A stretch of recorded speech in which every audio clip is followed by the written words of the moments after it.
This is the Dungeon Master's Handbook.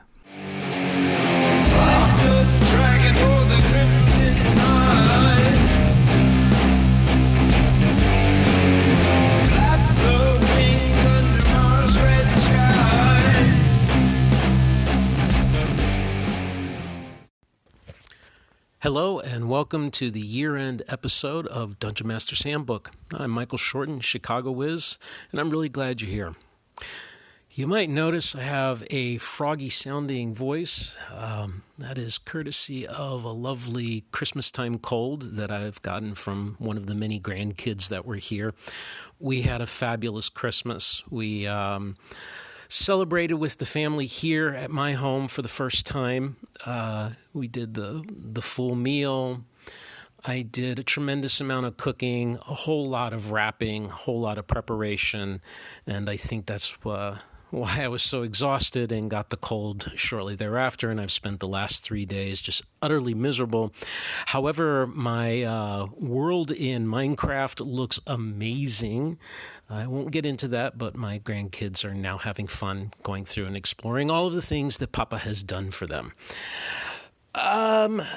Before I get into my thoughts on 2019 and 2020, I wanted to play a few call-ins and answer some questions. That's one of the really cool things about doing the podcast on Anchor is it provides you a way of being able to communicate with each other by leaving messages. I've really come to enjoy that part, and unfortunately, I know I kind of disappeared off of the informal Discord that several of the OSR anchorites have created, known as the Audio Dungeon Discord server. I am still around, and I hope my friends enjoy the responses. So let's get started first with John Allen Large from Red Dice Diaries. John here from the Red Dice Diaries. Eventually managed to find your podcast using the Anchor app. Been listening to it on my computer, but trying to find anything with the words Dungeon Master in the title is always a bit hit and miss with Anchor. But just to say, I've been listening to your episode of 15 about how to run a War Games campaign. Found it very interesting, very in-depth. I'm not sure I'll go into that sort of level of things myself, since, like I say, I'm not a massive fan of the sort of War Games myself. But I did find it very interesting to hear the mechanisms that you used to run that sort of thing in your campaign. Also, nice to hear a few familiar names, Hordes of the Things, etc., and to hear what tools you were using. So just thought I'd say, keep up the good work, dude. Take care. That was John Allen Large. John, appreciate the call-in and appreciate your thoughts and comments about my wargaming episodes. That's part of my back library where I cover how I do war games, both mass combat within a session of Dungeons & Dragons and also how I've put a war game campaign slant or aspect into my overall D&D campaign world. I think that's podcast number 15 or so, around there. Unfortunately, for 2019, I didn't do much war games in my campaign world. This year was all about painting miniatures and doing a little bit of terrain building. I hope to do more war gaming in my campaign world in 2020, and I'll talk about that in a little bit. So thank you, John. Hope you had a wonderful Christmas and hope that you have a wonderful 2020 New Year. Next up, we have Che Webster from Roleplay Rescue. Hey Chicago Wiz, it's Che Webster from Roleplay Rescue. Just wanted to say hello, and I'm sorry I'm very late to your party, but I don't remember exactly who put me onto your podcast, but I suspect it might be Spencer, but I'm not sure. Anyway, I was listening to the episode on AD&D Initiative and how that works out and how that plays out, and it was kind of very interesting. And I also noticed on Discord that you were commenting on how you were worried your very, very niche kind of focus was a bad thing. I don't think that's true. I think your very niche thing is an incredible strength, and I want to keep listening. And you know what? You might just encourage me to actually go and have a look at AD&D again, because, that's a game that I love when I was a kid, but never played properly, and maybe I should look at it again. But anyway, just want to say thank you, and game on, man. Cool. That was Che Webster of Roleplay Rescue. Che, thanks for calling in and thanks for listening. I'm glad that you enjoyed the Demystifying AD&D episode on the Surprise and Initiative. I hope to do more of that in 2020, where I've got other aspects of AD&D that I hope to demystify based on my own experience of playing AD&D. So I hope you, Che, and the rest of you all will give them a listen. Next up, we have Joe the Blind Rat from the podcast Hindsightless. Hey man, it's Joe, and that was a really, really great episode, dude. It was heartfelt, it was thoughtful, it was just such a good message, and I just want you to know I appreciate it, and I think you have a fantastic show. I do have one question, though. You've mentioned it a couple times, and I'm not sure what you mean when you talk about needing a spreadsheet to run 3.5. I've been running Pathfinder for years now, and that's a more complicated version of 3.5, and I've never needed a spreadsheet or anything. So yeah, man, I was just wondering about that. Anyway, Merry Christmas, Happy Holidays, peace out. Hey, Joe. That was Joe from Hindsightless Podcast. Joe, thanks a lot for your kind comments. I really appreciate your kind words. The story of my brief foray into the 3.5 edition of D&D is not a very good one. I had been out of the game for some time. I want to say from the early 90s to about 2007, 2008, when I began to be interested in playing again. And naturally, 3.5 being the version at the time, I bought some used books and started to get into it. My dream was to take the world of Ultima and transform it into a campaign that I would run in 3.5. And I was not very familiar with 3.5, having just picked up the books. And what I was trying to do was follow along with some of the examples and things that the books showed. And I got hung up on the concept of challenge ratings, CRs, and how to, I guess, tune the campaign so that every dungeon or every series of adventures resulted in people gaining XP. So I had to figure out, all right, if I want them to go from first to second level, then they need to earn this many XP, and then I have to have these many monsters and this much treasure, not realizing at the time that gold did not equal XP in 3.5. I was used to, old school D&D. I got about a third of the way through maybe the second or third dungeon / major area, and I had spent hours and hours trying to calculate these things and make sure that I had the right amount of XP and the right amount of treasure, and I was like, this is silly. This is nuts. I don't get it. I was becoming very confused and very disheartened by what I was reading and just the sheer number of choices and almost an overload of rules that I had to try and memorize. And mind you, I was coming into this brand new from having not played for it was about 15 years or so. And I went back to what I knew, which was first edition Advanced Dungeons and Dragons and the older games, the 1974 OD&D and the Holmes 1978 Basic, and I haven't looked back since. So that's my sordid story. I'm sure, someone who knew 3.5 would have been able to point me in the right direction, but to be honest with you, I couldn't be happier playing with the old rules and having a ongoing 10-year campaign with it. So I think it worked out well in the end. But that's my story. And next we have Tim Shorts from Gothridge Manor. Hey, Michael, this is Tim Shorts of Gothridge Manor. I think driving podcasts are the absolute best, don't you? No, I really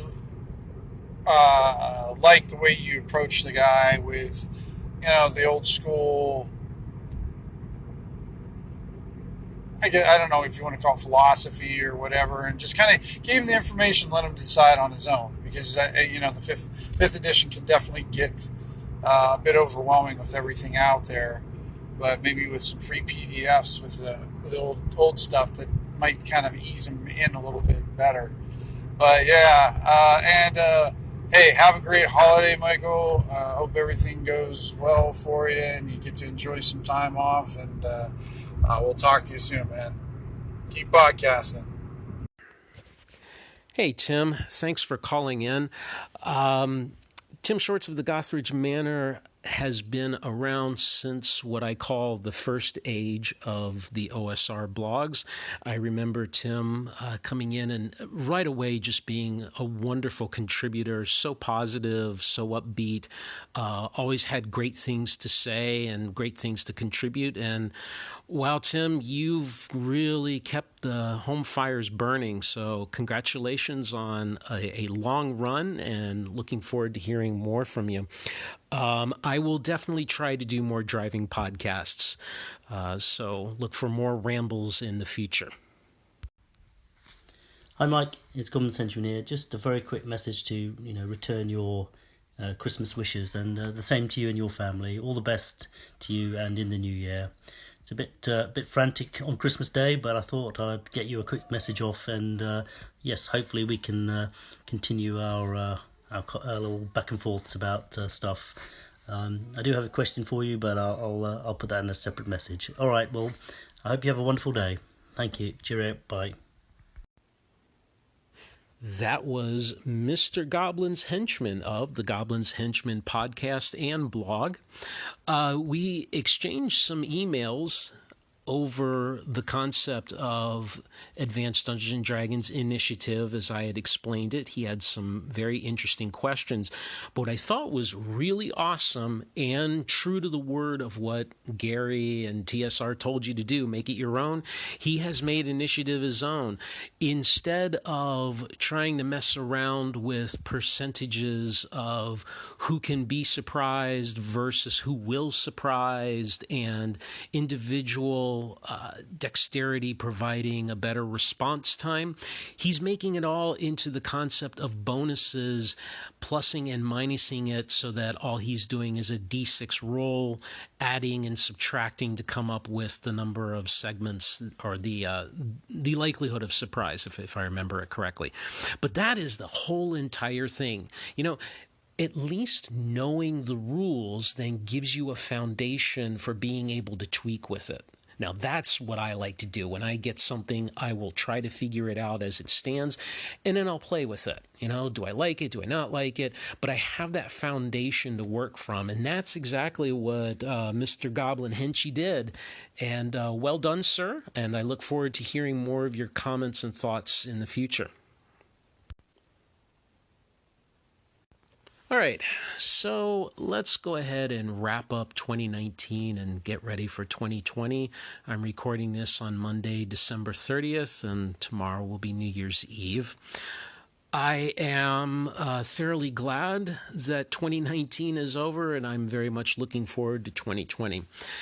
My thoughts on 2019 and the OSR.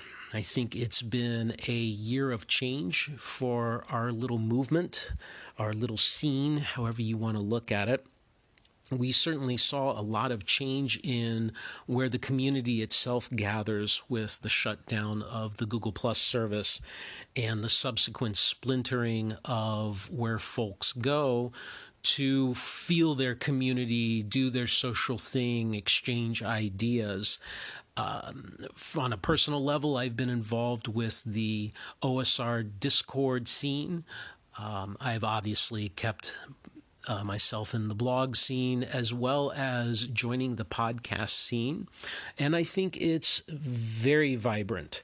I think that it shows in the amount of great content that is still being released, whether or not it's released on Drive-Thru RPG or actually published through established publishers, or, and admittedly my favorite, totally free do-it-yourself stuff that we've all been feeding on for the past 15 years or so. So I think it very much is still alive, although splintered, and I think that may actually end up being a good thing. I also think the world caught up with folks from the OSR a bit, and I'm talking about the cultural changes and what is acceptable and not acceptable. Certainly 2019 was filled with a lot of news of, excuse me, some quite frankly horrific things that have happened, as well as some things being done that shouldn't have been done, and those people were held accountable for that. I always like to think of something that my Army drill sergeant used to tell me, drill in our head, adapt or die.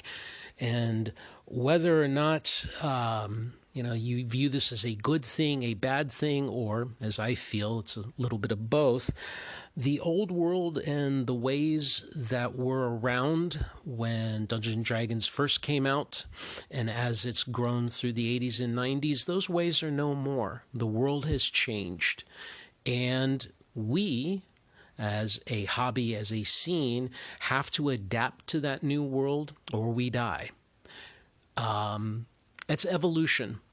I like to think of evolution or evolution for a scene or a movement or an idea as taking what you value the most out of this thing and putting it forward into the future. But I think you have to do it in a way where it's going to be well received by the people who are in the future. If you think you can communicate in the old ways and the ways of the past, it's not going to work out too well. You're going to have to climb a lot more rungs on that ladder. And honestly, I haven't seen it work out too well where old school ways, if they are presented in the ways and if they are done in the ways of the past, they usually don't make it to the future. And I think that's certainly true for the OSR because, quite frankly, the settlers are here. And what do I mean by that? I think I've spoken about this on a previous podcast, a theory that I've heard from someone that I trust and respect, and he said that in movements there are the pioneers, the people who come first, the people who blaze the trails and beat down the brush and discover the new lands. And then after that come the settlers. And the settlers and the pioneers are going to have completely different agendas. They're going to have different ideas. And typically what happens is the pioneers fade away.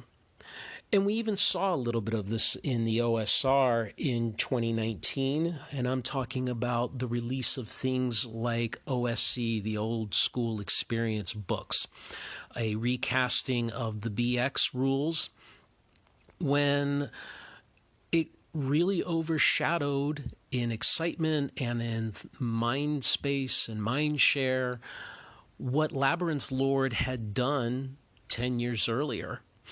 They're both basically the same set of rules. Admittedly, there are differences. I will grant you that. OSC is one person's interpretation of BX, whereas Labyrinth Lord was somebody else's. But at the end of the day, they're still essentially the same core game.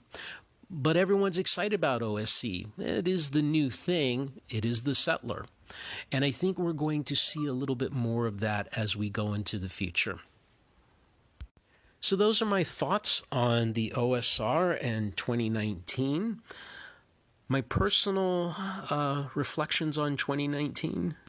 Well, on a personal level, I've shared with some of you, we've had some great losses this year in 2019. It started with the passing of a 15-year pet that had been with us, Bear. That happened in April. And then it culminated in November with the loss of my son. So from that perspective, 2019 can burn in a dumpster fire. I would give anything to have both of those reversed, but that's life. On a gaming level, my Etenera campaign grew. That's exciting. the online game that I started last January on Roll20 and Discord is officially a year old and still very much alive and kicking, so I'm really excited about that. My tabletop campaign in the Etnera world is finishing up our 10th year, and we'll be starting on year 11 in January. Exciting. And my play-by-post game is starting on our 10th year. Now, what's interesting is each of these games is on the precipice of some awesome discoveries, each in their own way, which I think is absolutely fabulous, and I'm really excited to see what happens in the coming year. So please stay tuned, and as the players discover it, I'll be happy to share it with you. 2019 also from just my own content, restarting the blog, obviously, finishing up my 3 Hexes series, and then starting the 3 Hexes zine, where I am rewriting and improving and adding new things to the 3 Hexes and releasing them in a pay-what-you-want format on DriveThruRPG. Issues 1 and 2 are out right now, and I have issue number 3 coming out in early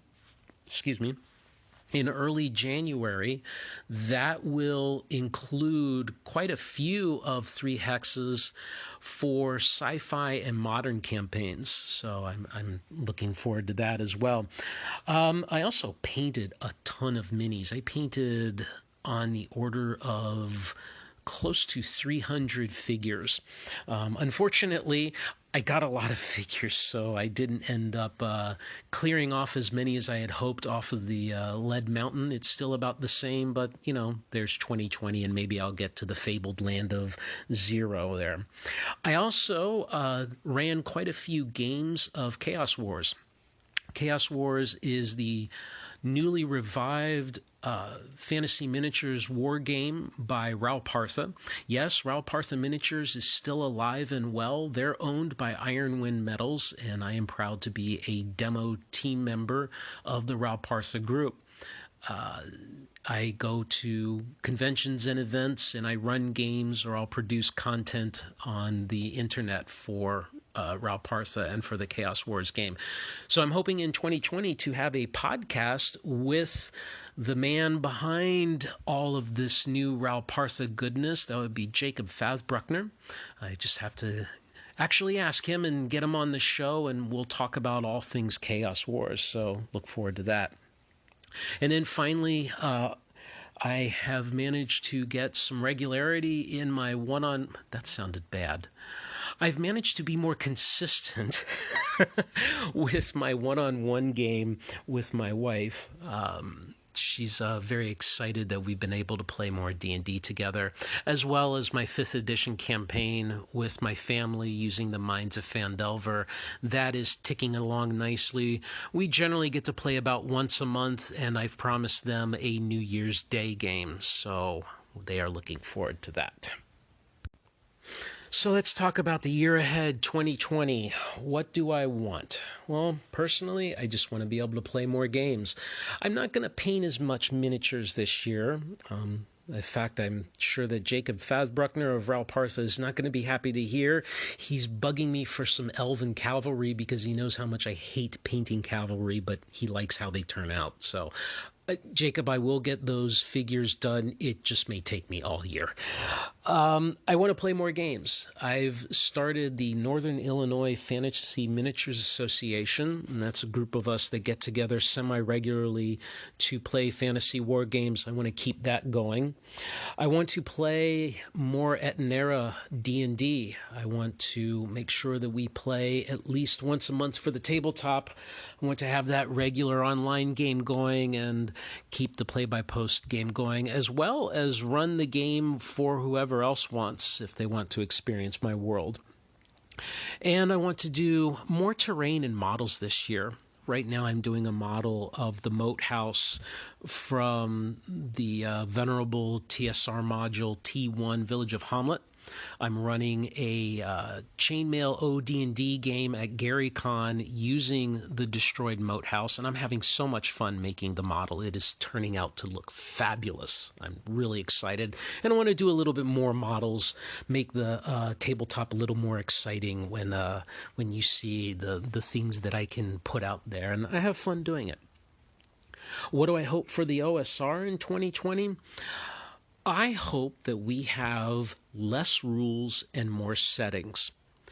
We have a plethora of rules. I'm pretty sure I could go on the internet and find just about any sort of rule set that I want for any type of setting that's keyed towards the old school vibe. And that's great. It's an embarrassment of riches, but now what I want the settings. I want settings that take the rules and warp them into aspects of that setting. I want Empire of the Petal Thrones. I want Blackmoor. I want those settings where rules and settings are so merged together that it's like a completely new game, but it's less about how do I do thief skills and how do I do, magic, and more about I've taken magic and I've recast it as a flavor of this world. And thieves are a combination of mages and steampunk tinkerers, and that's how they manage to do their pilfering. Whatever it is, that's my challenge to you OSR content creators is don't just think about rules, put out a setting. Because honestly, that's how I think we sell the OSR the most. If you give the players a compelling setting to play in, they're not going to care if you're using ascending armor or descending armor. They're just going to want to know what happens next in this wonderful setting. I hope to see more do-it-yourself stuff. I hope that continues. I hope that people don't think that they have to publish and sell their work on DriveThruRPG, but that they can just create and share it with others. And finally, I hope for more connections. We have splintered. We do exist in a lot of different areas, and I hope that there's more inroads made so that the podcasters are talking about what's happening on the blogs. The blogs are pointing to the Discord servers and the email groups and wherever else OSR people are connecting and talking, because that's one of the coolest things that we do is we get together, we bounce ideas off of each other, and we come up with some terribly compelling games. Most importantly, I hope that you, my listeners, my readers, my followers, Chicago Wiz's hench folks, I like that. I hope Chicago Wiz's hench folks, and I'm never using that phrase again because I can't say it. I hope you all have a happy new year. I hope that 2020 is full of prosperity for you. I hope you have good health. I hope you find joy and love in the coming year. And best of all, I hope you get to play lots of games. Well, that's it for now. Goodbye to 2019. Hello, 2020. And take care, you all. And most importantly, game on.